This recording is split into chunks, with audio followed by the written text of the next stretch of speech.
Hi there, this is Andrea from Munditos, and in this video I'm going to show you every single brush from the Making Architecture Toolkit. Let's get started. We're going to start with the people silhouette brush. These are all the people that come into the set. They are doing different activities in different positions, and there's 20 of them. We're gonna open the brush set. There's something kind of cool that I added into all these people that is a horizontal alignment. So every time you hover, you're gonna see the direction that you're gonna tap the person in, but then the next one is gonna be aligned horizontally. So what this allows is when you're doing a very big illustration and you need to put thousands of people, then there's a little bit of change in it and you don't have to physically rotate each one. You can just tap away and everything will look different, and it allows for that. So then this is the number one. If we go to the next one, it's a person doing the same activity. Number four, we have person dancing. Then for this one, a mom and a baby. Another person dancing. A woman looking at her watch. A woman walking. A man in a cane. Someone in a bike. Wheelchair.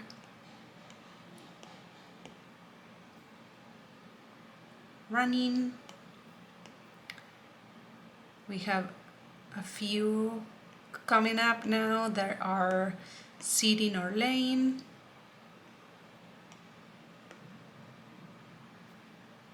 I'm gonna put this one up here. You see the hover here, there we go, it changed direction. Have a few just lounging. So as you see, there's a big variety of actions, so whatever you're doing, you have a big range of people to use. Couples.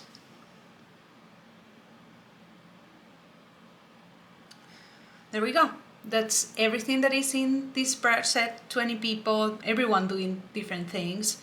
Yeah, pretty straightforward, easy to use. Just tap, tap, tap, and you get all the people you want. So the next set we're gonna look into is the people realistic. As you see, it's different than the silhouette. This one has more details, and they are made as if they were drawn in pencil. So you will see the details of graphite in them.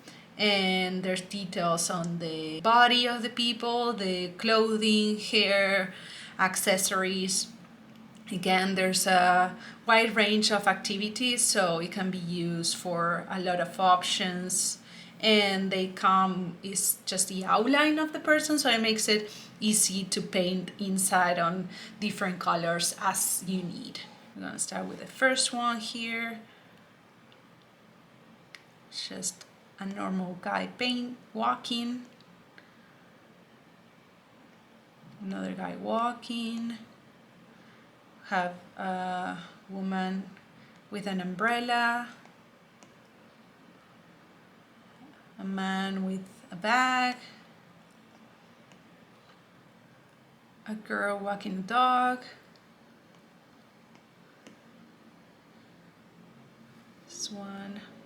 So woman looking at her phone, and the same change of alignment like I mentioned in the other one, it also shows up in here. So if you want to change the direction of the person, you hover and you see the change on the alignment.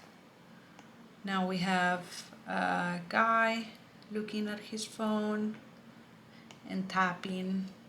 We paint all of them. Have a guy with a hoodie and a bag, a woman with a bag, then we have a woman with a kid, a mom,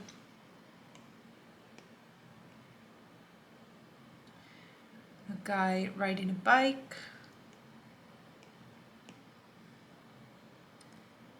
Guy walking. Dad and a kid. Woman with a fanny pack and a jacket in her waist. A woman walking with a dress. And the last one, a woman standing. There we go. So you see, these are the 16 people in this set. Very easy, very straightforward to put in your drawing. More detail. So let's continue with the next one. So the next set we're gonna look into is the trees. In this picture right here, not all the trees are drawn. They didn't fit. Just to show the details of them, I just chose most of them, but not all of them. So we're gonna paint so you can see the range of them. The style of how these are sketched is the same as the people realistic. They're done with a brush that has a pencil style in them, so there's some sort of texture going on in them. It's also the silhouette of the tree, so it makes it easy to fill out and paint inside depending on the illustration that you have. We have brushes that are the trees in plan to use in plans or inside plans, depending what you need. And then the rest of the brushes are trees in elevation or section to either use in those drawings or in renders or perspectives. Okay, let's get started and let's just tap all of them to see the range that we have. Tree number 1.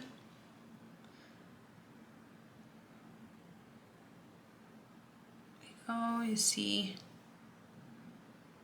the style.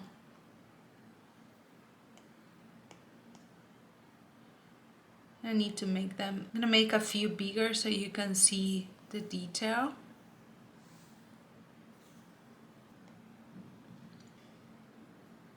Another one with a little more trunk in it.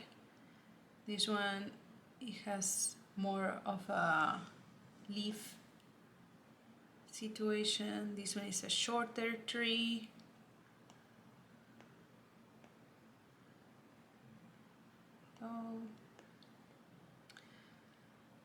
See, if I make this one here, you see the detail, which is nice, a nice touch when we're doing watercolors especially.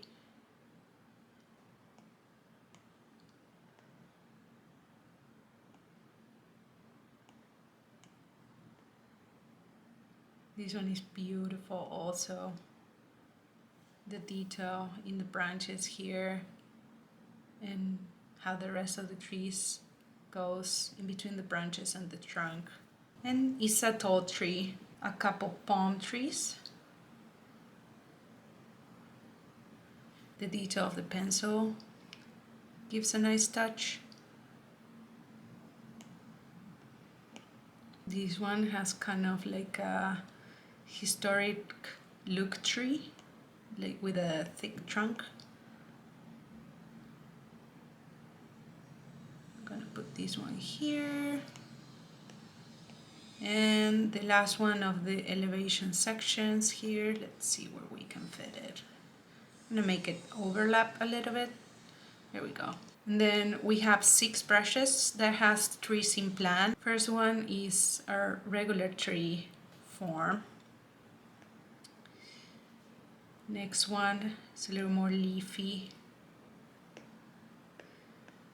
This one is a little more sketchy and abstract. This one has a little more detail on the inside. This one as well. And the last one is a bit more minimal. And that's it. Those are the 20 brushes that come in the trees brush set. The next set we're gonna look into is the sketchy textures. This is a quick glimpse into the 24 brushes that are in the set. We're gonna get started and draw all of them. First one is dots. This one is more of a line. It has a stabilization feature in it, so gives us like a soft line, not hard edges in it. The texture brushes have is that when we increase the size, the texture increases the size also. So increase the size, the dots in the line get bigger, and we're gonna see it on the other ones what that's mean. Then dots number 2 is a bit of a crazier brush. I use it for painted ceilings or stucco or plaster texture. It's very straightforward. I use that one a lot, and this is when I increase the size, the texture increases. It's not that the brush itself increases, the texture increases. So it helps us a lot with the scale. So I can make it really small, and then I increase the size, and the texture itself increases the size. Then we have dots 3. This one is dots but more regular. We're gonna start with a small size and a bigger size and a bigger one. Dot 4 is the opposite situation as the other one previously, and the increasing of the size. Then we go into the dash, and we go increasing the size, seeing the difference. You see the sketchy texture. Then we move into the lines brushes. I use this one constantly to do siding, flooring. Then we have another type of line. These ones are minimal when you are trying to imply a texture or a material but you don't know what it is. These ones come in handy very well. Then we have grass as the dots. This one is a little crazy, and then we increase the size. And then we have grass number 2, that this one is more of a texture, not a line like the one before. And also as we increases the texture. Then we have wood number 1.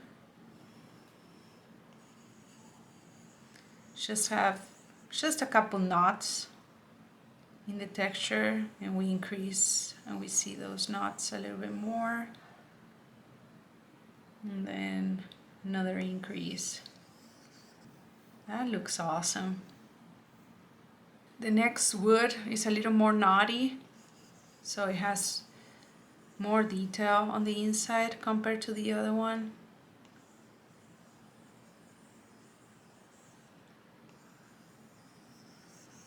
That looks beautiful. Next one we have shingles. The first one is very minimal when we want to just insinuate the texture. And then next, this one has a little more of those. The next shingle brush, it has more texture than the other one.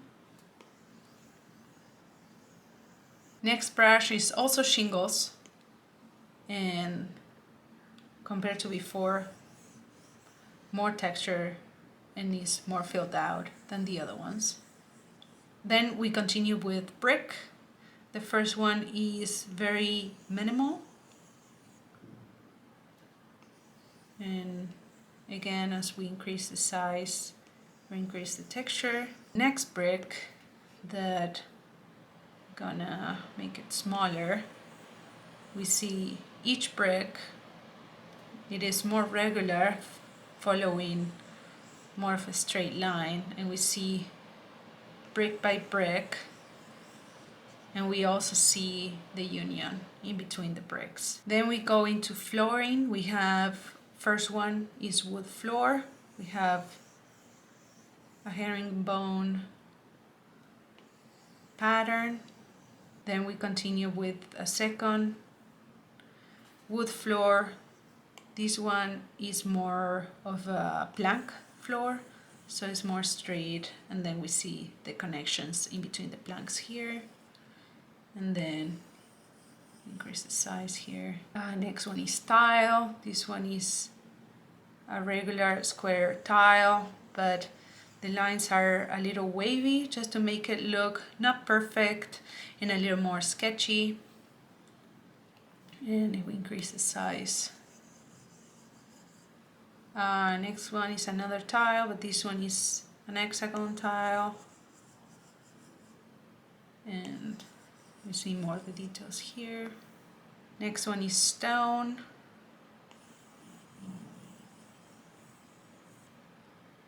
I use this one a lot for landscape projects. And all of these are seamless patterns. Like you can do a big area, like let me try. See, I'm gonna do a big area and you don't see the connections. So they're all seamless. Next one is concrete.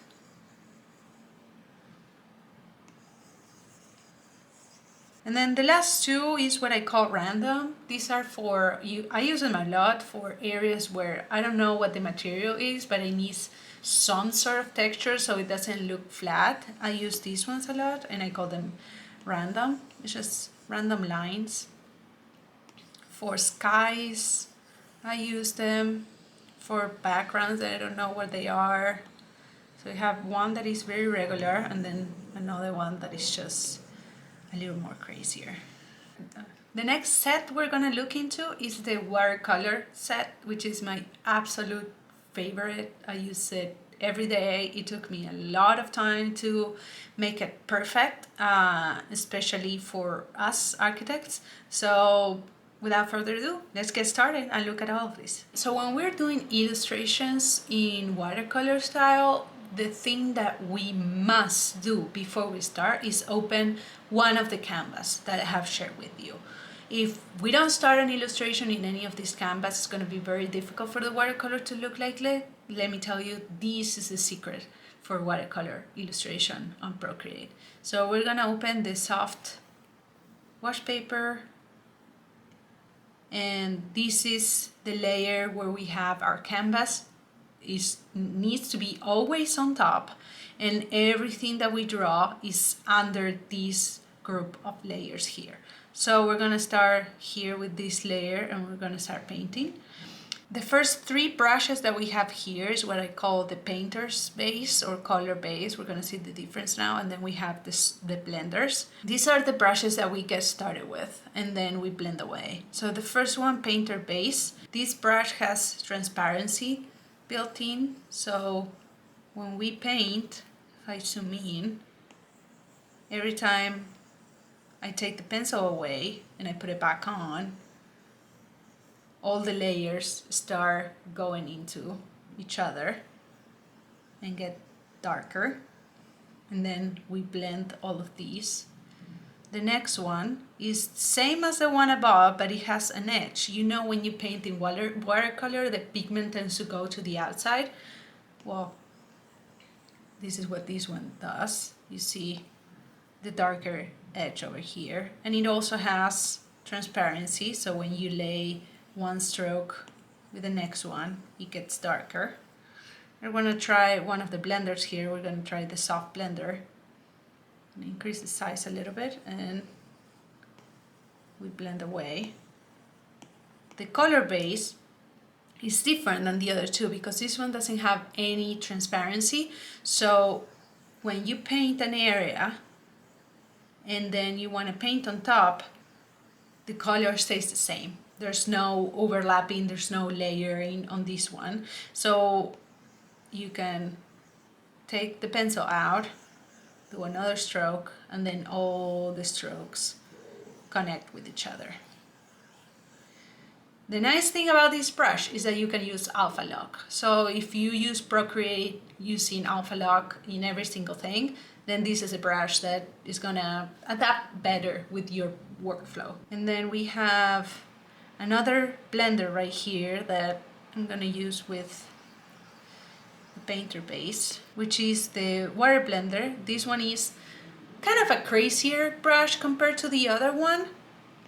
It's as if we have, in reality, we have a brush with more water content than the other one, so it's just gonna do just some crazier stuff, or more of a water spill. As you see right here, it looks like a a water spill on a real watercolor. All of them pressure sensitive, so I can do one line, just barely putting pressure in the canvas, and then when I put more pressure, the brush increases its size. Then we go to my favorite brush in the whole set, and the one I use the most probably because it adapts with the behavior of brush, water, and pigment in watercolor. Also pressure sensitive, so as I put more pressure, the brush increases its size, but it has some sort of charge control in it that I can paint and do the line, and then as I keep painting, it starts getting more transparent and more transparent. And it's kind of also self-blending, so you can lay a layer of this in here and then do another one, and it's just blends itself, like somehow you don't see where one stroke started and when the next one continues. Then we have the watery paper. This one gives the effect of when we put water in the paper and then we drop some paint on top of it, the pigment starts slipping out of the brush and going and swimming in that pool of water that we're putting in the canvas. So that's the effect that we get there, which is super cool. Then we continue with two brushes here, that is the round and the flat. This one is a circular one. This one works very well when we know exactly the area that we want to paint and fill with pigment, and we don't want it to go crazy. We want a cleaner look or style in the illustration. It has some sort of transparency, so the pigment, or you can do layering in these ones. And then the flat is the same. We're painting with a flat brush. I use this one a lot when I'm doing bricks because it has a controlled area. Then we continue with a couple of liners that are regular and an irregular. These ones are used for details, so my process is mostly I do the background of the paint and then I do the details and blend away. So the regular liner here has more of a regular look, also pressure sensitive, so you can do just line and then we put more pressure and the brush just gets bigger. Then we continue with the irregular liner. I'm going to increase the size a little bit, and this one also is pressure sensitive and it has some sort of bleeding effect on it. So if we're trying to look as if pigment is slipping away, this one is a great one to add those details on the background. It is also pressure sensitive, so if I increase the pressure, it gets bigger. And you can see the effect there. Then we have two brushes for texture, one that is transparent and one that has some pigment in it. The transparent one is, I use it mostly when I finish the illustration and I see some areas that is looking a little bit flat. I use this one to add the texture, and I say it's transparent because it just has the texture and it has these areas as if it's just some sloppy paint and just a tiny bit of texture. It's also transparent, so there's overlap. And then the messy texture, this one has more pigment, and as the name says, it's a little messy. So it doesn't have a lot of control. It has those areas that it just looks sloppy as we're just trying to fill it up. Then we have a light wash. This one we can use also for backgrounds and skies. Then we continue with a blotchy wash. This one is also pressure sensitive, so I can do like this. It's very light, and then if I put more pressure, there's more pigment. Then we have the bloomy wash. It has some nice detail on the end that it just helped to add more detail into the areas. Then we have the bloody wash, which is more of as if the water is difficult to control. These are nice details that if we added in either material walls or things like that, it just makes the drawing pop up and look very real. And then this messy wash, I love this brush because it also blends itself. So I start adding the pigment. I'm putting a lot of pressure right now, and then when I take the pressure away, I can blend like this. I'm barely, now I put pressure and I put pigment, but then I can blend that away. That just looks so real and is so pretty. And then we have a couple stamps. This one is a bleeding stamp. You see how the veins there of the pigment and the water. And then the next one is a bloom. This one you can either put the stamp like this, or you can also use it to fill an area. It has this feature too. And then we have some splatters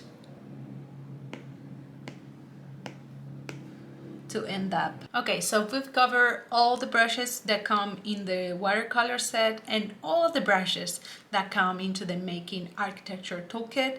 I know these are a lot of brushes and you may be feeling a little overwhelmed because you don't know how to put them together into an actual sketch, but don't worry, I got you. In the next video, I'm going to show you a step-by-step tutorial on how to use all these brushes in an actual architectural illustration, so next time you have to do a sketch, you're ready.